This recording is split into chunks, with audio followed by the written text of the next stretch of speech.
Scarlet. I just go. So what's up you guys, it's Scarlett here, and in this video, as you may have read in the title, this video is going to be an introduction for you and for me to the world of minimalism. I have a habit of using shopping as my source of happiness, as my therapy. Whenever I'm stressed, I always go to the mall with my mom or just by myself and just buy some stuff just to, just fill a void in my empty world, ganon. Pero it's not really empty. Actually, it's very, very, very cluttered na at this point, and I just got tired na talaga. So what really pushed me to start this low buy challenge, to dive head first to the world of minimalism, is because nag-compute ako kung magkano yung profit ko for the whole year. Kasi I started at around April 2021. Dun ko lang nalaman na I could have saved around 30,000 pesos. It's a lot of money here in the Philippines. So, nanghinayang talaga ako. What made it worse was that I have no idea kung saan napunta yung pera ko. Nakakapanghinayang lang talaga na I could have saved that money, and for someone na may pangarap pa to, to have their own home, live independently, support my family financially, it really makes you think na kung saan napunta yung pera na yon. So, that's what really encouraged me to start this, to introduce myself to the world of minimalism. Actually, I have no idea kung ano ba talaga tong minimalism thingamajigers na to. It was just around the 3rd week of December ko lang nahanap siya sa YouTube. And then ayun, I was so inspired. I was so excited for the upcoming year kasi sabi ko, oh my God, saktong-sakto. This is what I need. This is what I need to do to change my life. And ang pinakauna kong question is, how do I start my life in the world of minimalism for a cosplayer? You're not really required to have like a new cosplay every month, every week. There's no rule to that. Like, you can always stop, hit pause, and just come back whenever you want to. So, I feel like it will also be hard kasi nga, cosplay is expensive. It's a very expensive hobby. For someone na wala masyadong kita, na hindi pa nagtatrabaho, who lives with their parents pa, just a hobby. I still think that this hobby of mine, cosplaying, is really expensive. I should really stop it. Well, actually, hindi ko siya kaya stop kasi nga it's my source of happiness. It's like what encouraged me to wake up every day. And it really, it's who I am. And I can't just push it aside. Like, I would be living, like, ang boring na ng buhay ko kung ganon. I had talks with my mom about this on whether should I stop cosplaying or should I hit pause for now. Pero I just can't, I love cosplaying so much. It really means a lot to me. And it's not just the boost of confidence, but also the self-love that I needed. Kasi, ang ganda ko. How am I going to start with this?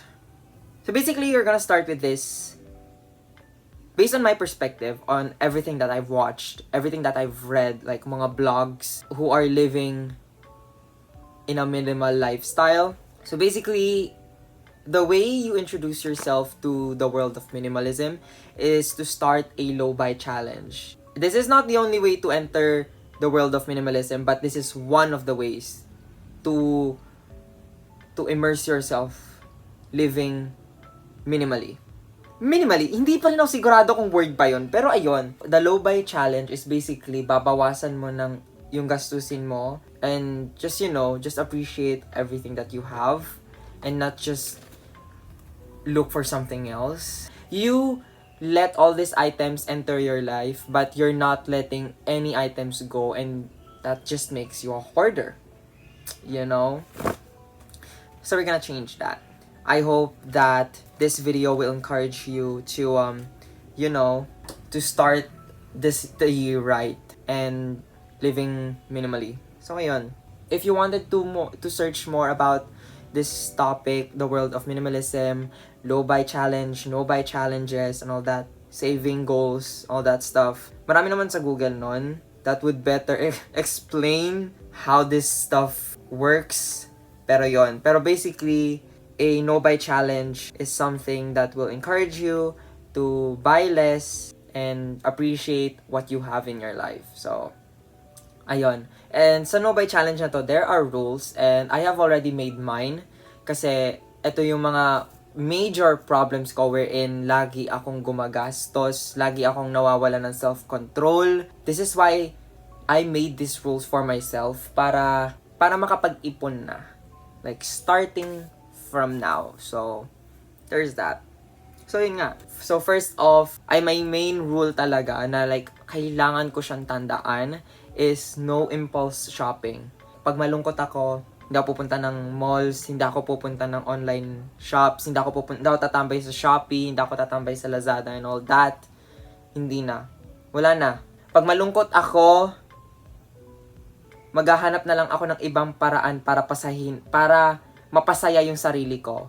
Because spending money, masaya siya, yes. Pero at the end of the day, pagsisisihan ko rin na bakit ako gumastos ng ganito kalaki. That's why ito rin yung pinaka top of the list of rules ko talaga is because, anong tawag dito? I wanted to appreciate everything that I have, and if ever na may papasok na gamit, I have to really decide on it if I really want this to enter my life, to take up space, kasi it's gonna be there for a while. So ayoko naman yung tipong pag tinignan ko yung isang bagay, ayoko naman sabihin ko sa sarili ko na pinagsisisihan kitang bilhin. And I don't want that. I want everything that enters my life to be something that I care about, that I love, and I would treasure forever. So, yeah. Next up on my list of rules is no clothes. I have a lot of clothes. Hindi ko alam kung bakit ang dami kong binibiling damit. So, I feel like I have so many clothes to the point where I can practically survive in the next year or so. So, I feel like I don't need to buy any clothes. And if I do, I'm gonna sit on it. I'm gonna think about it. I have to really decide if I really want it, if I really need it, and if it will really add value to my life. So, next up is shoes. And if you know me from my previous videos, meron akong shoe collection. And actually, all throughout 2021, I have let go a lot of shoes kasi nga na-realize ko, I am starting to become a hoarder and I do not want that. I am not privileged enough to have the space for more shoes that I want. As much as I want them, they don't really add value to my life. Hindi ko naman sila nasusuot. And ang lagi ko lang naman nasuot is 2 pares. No more shoes, you know. And nung Black Friday rin, bumili na ng sapatos. So, next, no new makeup. And you know, this is one of the reasons kung bakit gusto ko mag-cosplay, kasi gusto ko mag-makeup. I want to feel good. I want to look beautiful. Pero makeup is expensive on its own. It's expensive as hell.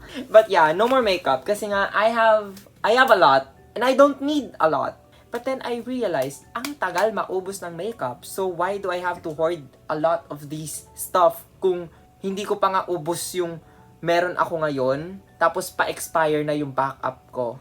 Nakikita niyo yung sayang ng pera ko? So, you know, there's no reason for you to stock up.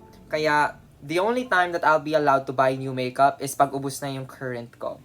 This is my concealer. If this runs out, that will be the only time that I'll buy. I won't buy makeup pag meron pa ako na nito. Kailangan ko muna tong ubusin hanggang dulo kasi kailangan ko siyang sulitin. So, no na tayo doon. So, for the whole year, no new makeup. I'm only going to buy new makeup if ubos na yung current ko. Tapos, next, no food takeouts. Kasi ako'y napaka-maarte pagdating sa pagkain. Hindi naman ako maarte exactly sa pagkain ko, pero pag may gusto akong kainin, bibiling ko siya. Like, kunwari, pag gusto ko ng Jollibee, pero may itlog naman sa bahay, may tosino, may hotdog, may ulam naman sa bahay, pupunta pa rin ako kay Jollibee. Kaya, no more food takeouts. Mamimiss kita, Jollibee, but I don't need you. You know? The only exception to this rule, unless libre ng pamilya and all that. Unless may occasion na kunwari, may birthday. Alam namang hindi ako kumain ng Jollibee, andyan na sa harap ko eh. Kinakawawa ko naman masyado sarili ko. Sinabi ko hindi lang ako gagastos. Hindi ko naman sinabing hindi ako kakain. So, yun. No food takeouts. Lalo na pag nag-iinarte lang ako. So next is naman, in the world of cosplaying, kasi sabi ko nga sa inyo, I will still be a cosplayer but at the same time, I'm gonna live minimally. Ang pinaka-rule ko lang dito is no new cosplays except for 3. Kasi itong 3 na to, last year ko pa siya gusto. Matagal ko na silang gusto, ilang buwan na, pero sobrang compulsive ko kasi I never got around to to cosplay them. Kaya, eto na, sisimulan ko na. So, the only exception to my no new cosplay rule is Goro, Albedo, and Mona. Like, silang tatlo lang. Pero that's gonna be the end of it. I'm buying these costumes kasi ito yung mga costumes na alam kong gusto kong gamitin, na alam kong gusto kong suotin sa conventions. That's why I wanted to buy them. Cosplay is a hobby. It is just something that I don't need a lot to invest kasi nga, it doesn't really generate a lot of money. Kahit sabihin pa natin na, kasiyahan mo naman yan eh. That's your source of happiness. There are a lot of things you can do para mapasaya ang sarili mo without breaking the bank. This is the least I can do for cosplay. Like, I love it, pero I don't wanna spend a lot of money on it na talaga. And then lastly, no more spending on games. And I'm going to talk about this on another video because if you've been following me on Facebook, girl, malalaman mo kung gaano talaga kalala ang paggastos ko sa mga laro. Sinira nila yung wallet ko. Pero yeah, basically, I'm gonna talk about this on another video because I feel like this deserves a video of its own to like, be a reminder to you guys and hopefully encourage you to not do the things that I did. So that's basically all of the rules for now. Just because ito yung mga nasulat ko ngayon, that doesn't mean ito lang yung rules ko. I could still add more to it along the way, I hope this video encourages you and I hope na it also encourages me to really masundan ko yung rules na to. Kasi I really need to reevaluate my life choices. Especially financially. Kasi I'm already 21. Magta-22 na ako this 2022. So, kailangan natin baguhin ang ating spending habits if we want to live independently. So, that's the end of the video and I hope to see you guys on the next one.